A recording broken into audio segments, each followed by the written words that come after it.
नमस्कार साथियों, मेरा नाम है दिव्यांश दीक्षित और स्वागत है आप सभी लोगों का तरवाद शो के एक नए एपिसोड में।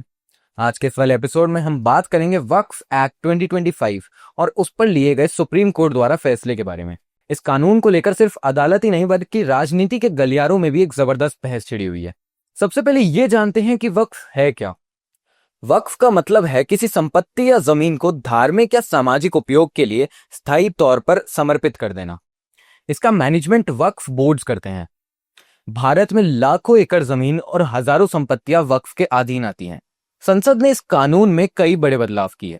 पहला, 5 ईयर प्रैक्टिसिंग इस्लाम क्लॉज। नया नियम यह कहता था कि कोई भी व्यक्ति तभी वक्फ बना सकता है अगर वो कम से कम भी नहीं तो 5 साल से इस्लाम प्रैक्टिस कर रहा हो, यानी इस अवधि से पहले किसी की डिक्लेरेशन वैलिड नहीं मानी जाती थी। दूसरा, कलेक्टर्स की पावर बढ़ना।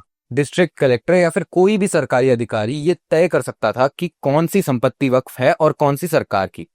यहां तक फाइनल निर्णय आने से पहले भी कलेक्टर कार्रवाई कर सकता था।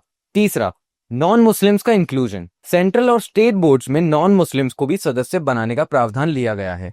चौथा, वक्फ बाय यूजर की मान्यता।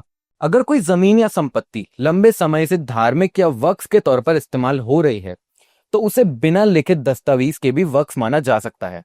पांचवा है लिमिटेशन एक्ट का लागू होना। अब वक्फ की प्रॉपर्टीज पर दावे के लिए एक समय सीमा तय कर दी गई है, यानी पुराने मामलों को एंडलेसली रीओपन नहीं किया जा सकता। रोक लगी हुई धाराएं हैं 5 ईयर प्रैक्टिस रूल, कलेक्टर की पावर्स और नॉन मुस्लिम इंक्लूजन पर समस्याएं। और लागू रहने वाली धाराएं हैं वक्फ बाय यूजर और लिमिटेशन एक्ट। बीजेपी सरकार का कहना है कि यह कानून ट्रांसपेरेंसी और अकाउंटेबिलिटी के लिए था। लॉ मिनिस्टर ने कहा कि वक्फ प्रॉपर्टीज को डिकेड से मिसमैनेज किया गया है, अब समय है कि इस पर साफ सुथरा सिस्टम बने। पार्लियामेंट की विल को सुप्रीम कोर्ट ने अपहोल्ड किया। कांग्रेस और अपोजिशन पार्टियां इसे माइनॉरिटी राइट्स पर अटैक बता रही हैं। उनका कहना है कि सरकार ने वक्फ के जरिए मुस्लिम समाज की ऑटोनॉमी छीनने की कोशिश की थी, लेकिन सुप्रीम कोर्ट ने इसे रोक दिया। एक वरिष्ठ कांग्रेस नेता ने कहा कि यह सरकार की कॉन्स्पिरेसी थी। कोर्ट ने रोक लगाकर मुसलमानों के अधिकारों की रक्षा की है। रीजनल पार्टीज जैसे AIMIM और सख्त प्रतिक्रिया दे रही हैं। असदुद्दीन ओवैसी ने कहा कि वक्फ प्रॉपर्टीज पर कलेक्टर को पावर्स देना सीधा कब्जे को वैध करने जैसा था। हमें खुशी है कि सुप्रीम कोर्ट ने इस पर रोक लगाई। वहीं कुछ दल जैसे JDU और TMC का कहना है कि सरकार कम्युनल एजेंडा चला रही है और ये कानून समाज में अविश्वास पैदा करेगा। इसी बीच राज्यों में भी वक्फ बोर्ड्स के संकट जूझ रहे हैं।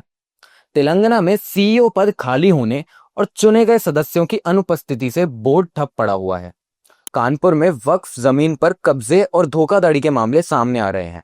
तो ये बात तो साफ है कि वक्फ एक्ट सिर्फ एक कानूनी मुद्दा नहीं बल्कि एक बड़ा पॉलिटिकल फ्लैश पॉइंट भी बन चुका है।